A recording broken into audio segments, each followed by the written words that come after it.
চীনের সাথে সুসম্পর্ক রাখাও আমেরিকার সাথে একই মাত্রায় ভালো সম্পর্ক রাখতে পারি, যদিও আমরা জানি যে প্রফেসর ইউনূসের আমেরিকান লবির সাথে ভালো সম্পর্ক আছে, বাট স্টিল এইটা আমাদের একটা গুরুত্বপূর্ণ বিষয়, কারণ প্রফেসর ইউনূসকে তো আমরা চিরজীবন পাবো না। কিন্তু আমাদের এমন একটা আমেরিকার সাথে সম্পর্ক তৈরি করে রাখতে হবে যেইটার বেনিফিট আমরা যুগ যুগ ধরে পাবো। কি সেটা, আসেন সেই আলাপটা করি। আমেরিকার সাথে সম্পর্ক উন্নয়নের সময় আমাদের মাথায় রাখতে হবে এমন একটা কৌশলের কথা যা ট্রাম্পের একটা অন্যতম প্রধান নির্বাচনী প্রতিশ্রুতির সাথে যুক্ত, যে নির্বাচনী প্রতিশ্রুতিকে আমরা পূরণ করার ক্ষেত্রে সাহায্য করতে পারি ট্রাম্পকে। কি হইতে পারে সেটা? আমরা ট্রাম্পের যে নির্বাচনী প্রতিশ্রুতি পূরণ করতে পারবো তা হচ্ছে আমেরিকার বাণিজ্য ঘাটতি পূরণ। না, আমরা সব দেশের সাথে না, বাংলাদেশের সাথে আমেরিকার বাণিজ্য ঘাটতি পূরণ করতে পারি। আমেরিকা থেকে বাংলাদেশ আমদানির চেয়ে রপ্তানি 3 গুণ বেশি করে। মানে 2022 সালে বাংলাদেশ যুক্তরাষ্ট্র থেকে $283 কোটি পণ্য আমদানি করছে, যা দেশের মোট আমদানির 3.7%। একই অর্থ বছরে বাংলাদেশ থেকে যুক্তরাষ্ট্রে রপ্তানি হয়েছে $780 কোটি পণ্য। এটা দেশের মোট রপ্তানি আয়ের প্রায় 20%, 19.2%। এটা আমাদের শুনতে ভালো লাগে, তাই না? আমাদের ভালো লাগবে, কিন্তু আমেরিকার কি শুনতে ভালো লাগে? আমরা তোমাদের থেকে কিনি এত বেশি, তোমরা কেন আমাদের থেকে কম কেন? এটা তো আমেরিকা বলবে, তাই না? আমরা ইন্ডিয়া থেকে বেশি কিনি আর বেশি কম ইন্ডিয়াতে, এদিকে আমাদের ভালো লাগে? লাগে না তো। আমরা বারবার মনে করাই দিই না এটা? আমরা বলি পর্বত সম বাণিজ্য ঘাটতি ভারতের সাথে, তাই না? তাইলে তো আমরা কিছু কিনলেই পারি, তাই না? জি না, যা কিছু কিনলে হবে না, আমাদের এমন ভাবে কিনতে হবে যা আমাদের লাগে, প্রতিনিয়ত লাগবে অনন্তকাল ধরে, আর আমরা সেটা কিনবো। ওই জিনিস যেখানে উৎপাদিত হয় সেই অঞ্চলের সিনেটর কংগ্রেসম্যানদেরকে যুক্ত করব এই বাণিজ্য প্রক্রিয়ার সাথে। এই সিনেটররা তাদের অঞ্চলের বাণিজ্য বাড়ানোর জন্য কাজ করবে, আর তারা আমাদের রাজনৈতিক বন্ধু হয়ে উঠবে। এই রাজনীতিবিদদের মধ্যে ডেমোক্রেটও থাকবে, রিপাবলিকানরাও থাকবে। আমরা বাংলাদেশ ইস্যুতে সেই স্টেটগুলোর বাই পার্টিজান, 2 পার্টিরই সাহায্য পাবো, কারণ একা কথা বলে, তাই না? তো কিভাবে আমরা কাজটা করব? বাংলাদেশ আমেরিকার কৃষি প্রধান রাজ্যগুলোর সাথে সরাসরি চুক্তি করে খাদ্যপণ্য আমদানি বৃদ্ধি করবে, যা আমেরিকান রাজনীতিবিদদের সমর্থন আদায় সাহায্য করবে। এই সমর্থন কাজে লাগায় বাংলাদেশ রপ্তানির জন্য আমেরিকার বাজারে বিভিন্ন সুবিধা, যেমন ট্যারিফ হ্রাস, কোটা বৃদ্ধি, এগুলো নিশ্চিত করবে। পাশাপাশি আমদানিকৃত কাঁচামাল প্রক্রিয়াজাত করে তৃতীয় দেশে রপ্তানি বাড়ায় বাণিজ্য ভারসাম্য উন্নত করা হবে। এই কৌশল ট্রাম্পের বাণিজ্য ঘাটতি কমানোর নীতির সাথে সামঞ্জস্যপূর্ণ হয়। এটা বাংলাদেশের জন্য রাজনৈতিক লাভ বয়ে আনবে। এই পরিকল্পনায় যাওয়ার আগে আমাদের দেখতে হবে কেন আমরা আমেরিকার কৃষি পণ্য বেছে নিলাম, কেনই বা আমেরিকার সাথে সম্পর্ক উন্নয়নের জন্য এই কূটনীতিতে লিপ্ত হইতে চাই। আমাদের একটা জিনিস এখানে বুঝতে হবে, আমেরিকা হার্টল্যান্ড বলে একটা জায়গা আছে, মানে আমেরিকার হৃদয়। সো আমেরিকার এই হৃদয়কে আমরা কেন বিজয় করতে চাই, আসেন আমরা বুঝে দেখি। আমেরিকা হার্টল্যান্ড বলতে সাধারণত মধ্য পশ্চিমাঞ্চলের কৃষিভিত্তিক রাজ্যগুলোকে বোঝায়, যা আমেরিকার অর্থনৈতিক, সাংস্কৃতিক এবং রাজনৈতিক পরিচয়ের মূল ভিত্তি হিসেবে বিবেচিত হয়। এই রাজ্যগুলোকে বলা হয় হার্টল্যান্ড।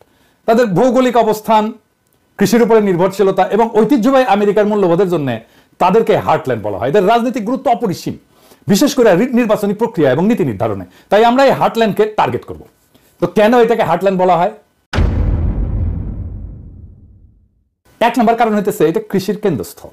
যেমন আইওয়া, Nebraska, Kansas, Illinois, south Dakota, এইটা আমেরিকার সোয়াবিন, ভুট্টা, গম, গবাদি পশু এই উৎপাদনের 60% বেশি যোগান দেয়। যেমন ধরেন আইওয়া একাই যুক্তরাষ্ট্রের 30% সোয়াবিন উৎপাদন করে। 2 নম্বর কারণ হইতেছে ভৌগোলিক অবস্থান। এই রাজ্যগুলা যুক্তরাষ্ট্রের মধ্যাঞ্চলে, তাই না? দেখতেছেন তো, যা দেশটাকে পূর্ব পশ্চিম উপকূলের সাথে সংযুক্ত করছে। 3 নম্বর কারণ হচ্ছে সাংস্কৃতিক প্রতীক। এটা আমেরিকা হার্টল্যান্ডকে আসলে রিয়েল আমেরিকা বলা হয়, যেমন যেখানে কঠোর পরিশ্রম, পারিবারিক মূল্যবোধ এবং সাম্প্রদায়িক ঐক্য এটা প্রাধান্য পায়। তো এই হার্টল্যান্ডের রাজনৈতিক গুরুত্বটা কেন বেশি? 5টা কারণ আছে রাজনৈতিক গুরুত্ব বেশি হওয়ার কারণে। 1 নম্বর কারণ হচ্ছে এইটা প্রেসিডেন্ট নির্বাচনের নিয়ামক।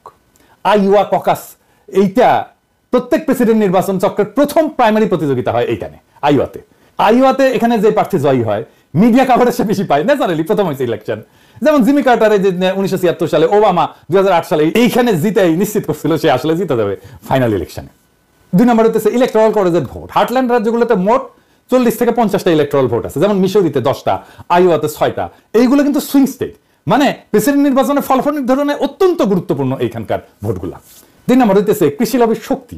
American Farm Bureau Federation, AFBF এবং ন্যাশনাল কর্ন গ্রোয়ার্স অ্যাসোসিয়েশন এর মতো সংগঠনগুলা কৃষি নীতি, তারপরে ভর্তুকি, বাণিজ্য চুক্তিতে সরাসরি প্রভাব রাখে মার্কিন নীতি নির্ধারণে।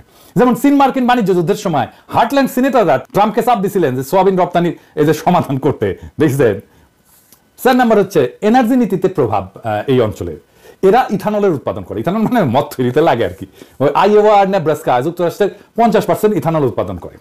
আমেরিকার জ্বালানি নীতি তাদেরকে বাদ দিয়ে করতে পারে না। হার্টল্যান্ডের সিনেটররা প্রায় জ্বালানি মিশনে ইথানল ম্যান্ডেট আছে, যেমন এই যে রিনিউয়েবল ফুয়েল স্ট্যান্ডার্ড এই সমস্ত বাধ্যতামূলক করার জন্য ভোট দেন। 5 নম্বর হচ্ছে বাণিজ্য নীতিতে প্রভাব। হার্টল্যান্ডের রাজ্যগুলো কৃষি রপ্তানির উপরে নির্ভরশীল, যেমন আইওয়ার 30% অর্থনীতি কৃষি সম্পর্কিত।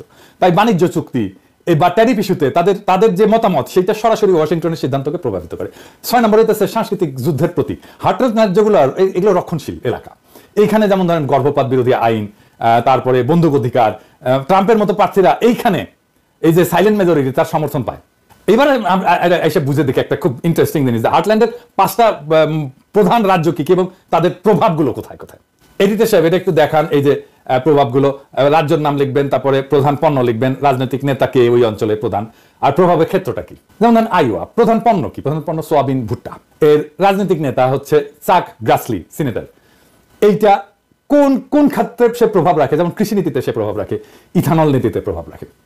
তারপরে ধরেন নেব্রাস্কা, প্রধান পণ্য হচ্ছে গবাদি পশু, ইথানল, আর রাজনৈতিক নেতা হচ্ছে ডেভ ফিশার, সিনেটর, এ জ্বালানি নীতিতে প্রভাব রাখে। তারপরে ধরেন কানসাস, এটা গম, সিরিয়াল এগুলো উৎপাদন করে, এর প্রধান রাজনৈতিক নেতা হচ্ছে জেরি মরান, এটা বাণিজ্য চুক্তিতে এটা প্রভাব রাখে। তারপরে ধরেন ইলিনয়, এটার প্রধান পণ্য হচ্ছে সয়াবিন, এইটার প্রধান রাজনৈতিক নেতা হচ্ছে ডিক ডারবিন, এটা ট্রান্সপোর্টেশন অবকাঠামোতে এটা ভূমিকা রাখে।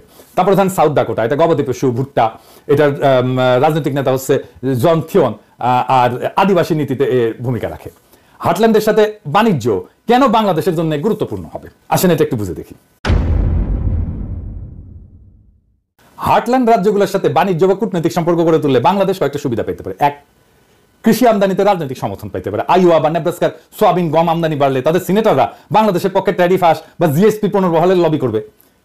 তো এই জিনিসটা আবার একটা পুরাটা একটু সামারি কইরা দেখি একটু।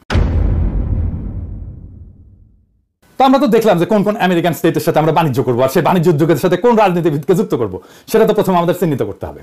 এবং আমরা দেখলাম যে কৃষি প্রধান রাজ্যগুলো কি কি। আইওয়া, এখানে সোয়াবিন, ভুট্টা পাওয়া যায়। টেক্সাস, গম, গবাদি পশু। Illinois, soybean. ক্যালিফোর্নিয়া, বাদাম, দুগ্ধজাত পণ্য। নেব্রাস্কা, গবাদি পশু, এগুলো যুক্ত হতে পারে। আমি যেগুলো দেখালাম এটার বাইরে এই রাজ্যগুলো যুক্ত হতে পারে। এই রাজ্যগুলো কৃষি রপ্তানির উপর নির্ভরশীল এবং তাদের প্রতিনিধিরা, সিনেটররা বাণিজ্য চুক্তির মাধ্যমে কৃষকদের স্বার্থ রক্ষায় সক্রিয়। ট্রাম্প সমর্থিত রাজ্যগুলোতে রিপাবলিকান নেতাদের সাথে সম্পর্ক গড়ে তুললে যুক্তরাষ্ট্রের ফেডারেল পর্যায়ে সমর্থন পাওয়া সহজ হবে। এই স্টেটগুলোর প্রভাবশালী সিনেটরগুলো তো আমরা দেখলাম, নাম দেখলাম, শুনলাম।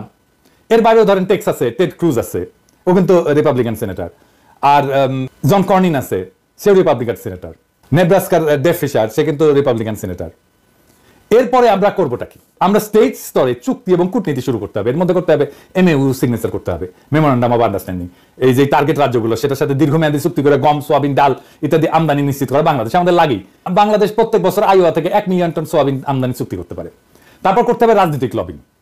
আমেরিকান সিনেটরদের বাংলাদেশ সফরে আমন্ত্রণ জানাতে হবে এবং কৃষিখাতের সম্ভাবনা দেখাতে হবে। ওয়াশিংটন ডিসিতে বাংলাদেশ দূতাবাসের মাধ্যমে ট্রেড কাউন্সিল গঠন করতে হবে, যা টেক্সাস, আইওয়ার মতো রাজ্যের সাথে সংযোগ স্থাপন করবে। আমরা আরো অনেক কিছু করতে পারি, যেমন ধরেন বাংলাদেশ আইওয়া এগ্রিকালচারাল পার্টনারশিপ, এরকম ইভেন্ট আয়োজন করতে পারি যেখানে আমেরিকান কৃষক এবং বাংলাদেশি ক্রেতাদের সংযুক্ত করা হবে। এই কৌশল যে কাজ করে এটা চীন করে দেখাইছে 2020 সালে। চীন আইওয়ার সাথে 200 বিলিয়নের সোয়াবিন চুক্তি করছিল, যা চীন আর আমেরিকার রাজনৈতিক সম্পর্ক উন্নয়নে সাহায্য করছিল। এখন ধরেন কতটা খাদ্যপণ্য আমদানি করা যাইতে পারে? আমার হিসাবে, আমি তো এক্সপার্ট না, তারপরেও আমার যেটুকু পড়ে শুনে দেখলাম আর কি, ধরেন আইওয়া থেকে সোয়াবিন, ভুট্টা 5 বছরে বার্ষিক 1 মিলিয়ন টন সোয়াবিন আমদানি চুক্তি করা যেতে পারে। 500 মিলিয়ন এটার দাম হবে আর কি প্রত্যেক বছরে। টেক্সাস থেকে গম, তারপর গরুর মাংস, এটা আমরা আনতে পারি। তারপরে প্রক্রিয়াজাত গম, আটা, ময়দা, হালাল গরুর মাংস আমদানি, এটা প্রায় $200 মিলিয়ন মতো করা যেতে পারে। ক্যালিফোর্নিয়া থেকে দুধের পণ্য, দুগ্ধজাত পণ্য, পাস্তুরাইজড মিল্ক পাউডার, এটা ধরেন প্রায় 100 মিলিয়ন বছরে আমরা আমদানি করতে পারি।